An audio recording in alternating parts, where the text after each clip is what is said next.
Привет, друзья! Сейчас главные новости Европы. В Германии неожиданно возвращается тема Deutsche Mark. Миллионы старых банкнот прямо сейчас снова меняют на евро. И сегодня на глазах разворачивается спор о доверии, обязательствах государства и цене старых обещаний. И это еще не все. Одновременно меняется положение немецкого автопрома. Volkswagen теряет позиции в мире, и разногласия между глобальной конкуренцией и правилами ЕС выходят на уровень обсуждений между канцлером Фридрихом Мерцем и Брюсселем. И напоследок в Германии на первый план выходит обсуждение рекордных больничных. Мерц говорит о продуктивности, профсоюза, о выгорании работников, то есть нас с вами. И становится ясно, что этот спор затрагивает экономику Германии в целом. Здравствуйте, обо всех этих последних событиях Европы коротко расскажу буквально за несколько минут. Итак, сегодня становится ясно, что немецкий центральный банк до сих пор принимает немецкие Deutsche Mark, несмотря на то, что евро заменило их 25 лет назад. И люди не просто приносят редкие старые банкноты. В этом году Бундесбанк получил пачки марок на сумму, исчисляемой миллионами евро, которые граждане конвертируют в евро по старому курсу, то есть 1 евро 1,95 Deutsche Mark. Почему это не пустяк? Объясняю. Потому что на самом деле немецкая марка – это не просто деньги прошлого. Исторически так сложилось, что до введения евро она была символом финансовой стабильности и надежности кармана для каждой семьи. Пенсионеры хранили марки годами, как сбережение на черный день, многие предприятия как резерв для инвестиций, а вот для тех из вас, то есть для поколения, которое помнит инфляцию 1970-х, марка была залогом уверенности. И вот теперь спустя десятилетия люди находят эти деньги и идут в Бундесбанк. История конкретная. Пожилой мужчина из Гамбурга принес 15 тысяч марок, которые сейчас дают ему почти 7 тысяч евро. Это деньги, которые ему не хватало на ремонт квартиры. Или семья из Баварии обнаружила в шкафу 25 тысяч марок, а это почти 12 800 евро для старта малого бизнеса. Я вам скажу, что такие примеры на самом деле не редкость. Это деньги, которые раньше лежали дома, не приносили пользы, а теперь становятся реальной финансовой подушкой. Но здесь возникает спор. Одни экономисты говорят, что это честно, обмен бессрочный, а значит, государство выполняет свои обязательства перед гражданами, независимо от времени. Это укрепляет доверие к институтам. Представители правительства, в том числе сторонники канцлера Фридриха Мерца, так и говорят, что если обещание дано и зафиксировано законом, оно должно выполняться. Другие эксперты, наоборот, возражают, что такая бессрочность – это устаревшее обязательство, создающее прецедент, который сложно остановить. Они указывают на то, что аналогичные валюты в других странах после введения евро были обменены по жестким срокам или вообще списаны. В Италии и Испании, например, старые лиры и песеты перестали принимать через несколько лет после перехода на евро. Германия – это одна из немногих стран, которая оставила этот процесс открытым навсегда. Часть экспертов отмечает, что Бундесбанк тратит ресурсы на обслуживание обмена, а эти миллионы евро теоретически могли бы быть направлены на инфраструктуру или снижение долговой нагрузки. Но социальный резонанс иной. Бедный и средний класс чаще всего именно те, кто сейчас приносит марку и меняет на евро. А для них это действительно деньги, которые реально меняют качество жизни. Исторический контекст усиливает значимость обсуждения. Все вы, наверное, помните, как в 1990-е годы переход на евро сопровождался широкими дебатами. То есть части населения казалось, что новая валюта поднимет цены и нивелирует сбережения. Тогда была договоренность о бессрочном обмене, но многие думали, что это формальность, которой никто не будет пользоваться через годы. Но как мы с вами сейчас видим, реальность оказалась другой. Сейчас, когда инфляция растет, а доступ к кредитам становится сложнее, эти старые марки оказываются не музейным артефактом, а реальной финансовой поддержкой для людей. Это также вызывает общественное и политическое обсуждение, так как одни видят в этом поддержку граждан, а другие считают такое обстоятельство устаревшим.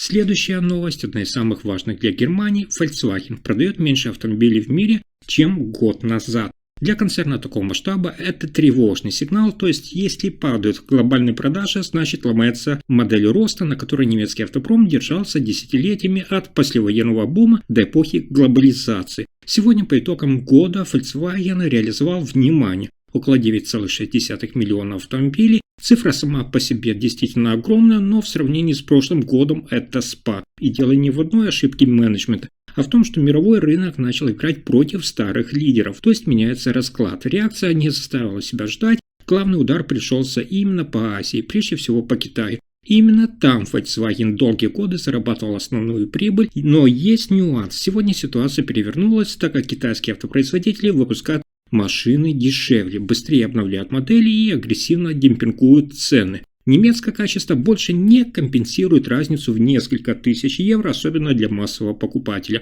На этом фоне Европа остается последним опорным рынком. Здесь Volkswagen не растет, но, по крайней мере, удерживается. Семейные автомобили, SUV, привычные бренды все еще работают. В условиях инфляции и неопределенности европейцы выбирают знакомые, но не экспериментально. Именно здесь начинается ключевое противоречие. Потому что Европа – это рынок, где Volkswagen еще силен, и одновременно рынок с самыми жесткими правилами в мире. Я вам раньше более детально рассказывал за экологические нормы, требования к электромобилям, отчетность по выбросам, субсидии и запреты меняются быстрее, чем концерны успевают перестраивать свои заводы. Volkswagen оказывается между дешевыми китайскими автомобилями и жесткими европейскими регуляторными требованиями. И здесь новый поворот, политика выходит на первый план.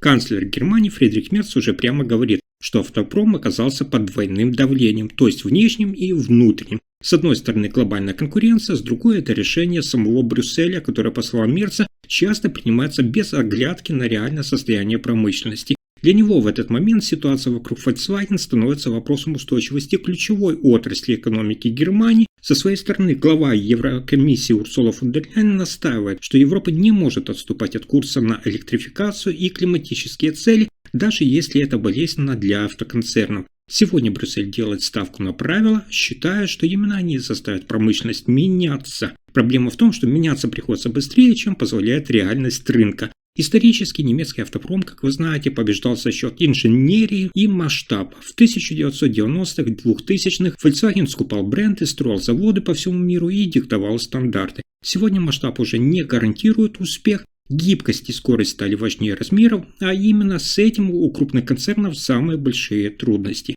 Становится сегодня ясно, что для Германии это не абстрактная статистика. Все вы знаете, что немецкий автопром – это сотни тысяч рабочих мест, налоговое поступление, экспорт и целые регионы, живущие вокруг заводов и поставщиков. Если Volkswagen теряет позиции в мире, это означает меньше инвестиций, меньше, соответственно, заказов и постепенный отток технологий туда, где правила мягче, а рынок растет быстрее.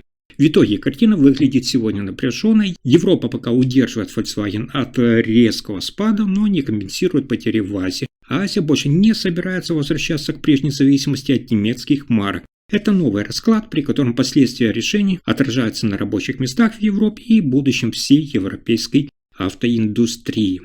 Следующая новость связана с обсуждением курса канцлера Фридриха Мерца.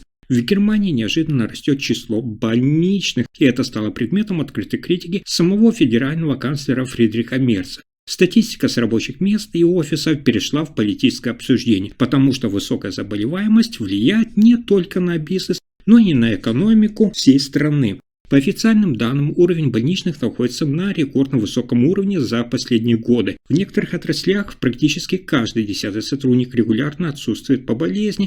Медики называют причины разные, от хронических недугов до психоматических расстройств, но экономисты видят в этом серьезную нагрузку именно на предприятия и на социальную систему. Мерц, не стесняясь, назвал ситуацию неудовлетворительной. Он подчеркнул, что в порядке вещей никто не сомневается, когда человек действительно болен. Но сейчас люди слишком часто прибегают к больничным по первому сигналу усталости или стресса. Это, по его словам, не просто здоровье, а проблема продуктивности и ответственности. Это заявление вызвало уже активную реакцию со стороны профсоюзов и медиков. Они напомнили, что работа в Германии часто связана с огромной нагрузкой, частыми переработками и высоким уровнем стресса. В некоторых секторах, например, в логистике или здравоохранении, сотрудники работают в условиях высокой нагрузки, и больничный становится способом сохранить свое здоровье. Конфликт становится еще жестче, если посмотреть на реальные примеры. В крупной логистической компании в Рурской области число больничных дней выросло более чем на 30% за последние 3 года. Руководство винит культурные привычки к больничным. Рабочие же говорят, что темп работы негативно влияет на их здоровье, и представители профсоюзов подтверждают, что людям сложно восстановиться между сменами. Этот спор похож на ситуацию на другом конце страны в секторе IT-услуг. Там сотрудники, которых работодатели вынуждали работать сверхурочно для соблюдения дедлайнов, чаще берут так называемые психологические больничные. Официально это диагноз, но фактически это ответ на эмоциональное выгорание. Такие случаи не фиксируются как физическая болезнь, но приводят к тем же последствиям, то есть пропуску работы, нагрузке на коллег и падению эффективности. Что здесь происходит на уровне экономики и социальной системы? Когда больничные растут, компании теряют рабочие часы, падает продуктивность, растут издержки на замену персонала и перераспределение задач. Это давит на бизнес и конкурентоспособность, особенно в мелком и среднем бизнесе, где замена заболевшего – это на самом деле удар по графику и часам работы. История Германии знает похожие периоды, мы с вами прекрасно уже помним, как в 1970-80-е годы заболеваемость тоже росла. Тогда акцент делался на профилактику и укрепление здоровья через спортклубы, программы питания и отдых. Сейчас в эпоху сидячей работы, постоянных дедлайнов и высокой цифровой нагрузки система профилактики ослабла, и люди сталкиваются с противоречиями между требованием продуктивности и возможностями организма.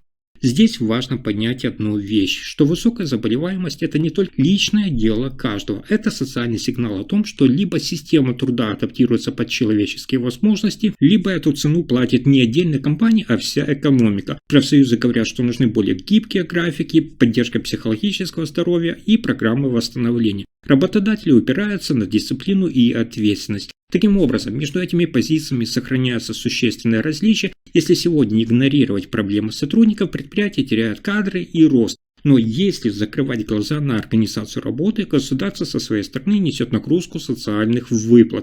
Именно этот конфликт сейчас разгорается на фоне слов Мерца, который дал уже понять, что он хочет меньше оправданий и больше работы. На этом пока все. Вы слушали последние новости Германии. Если информация оказалась полезной, ставьте лайк, подписывайтесь на канал и делитесь видео. Спасибо за просмотр.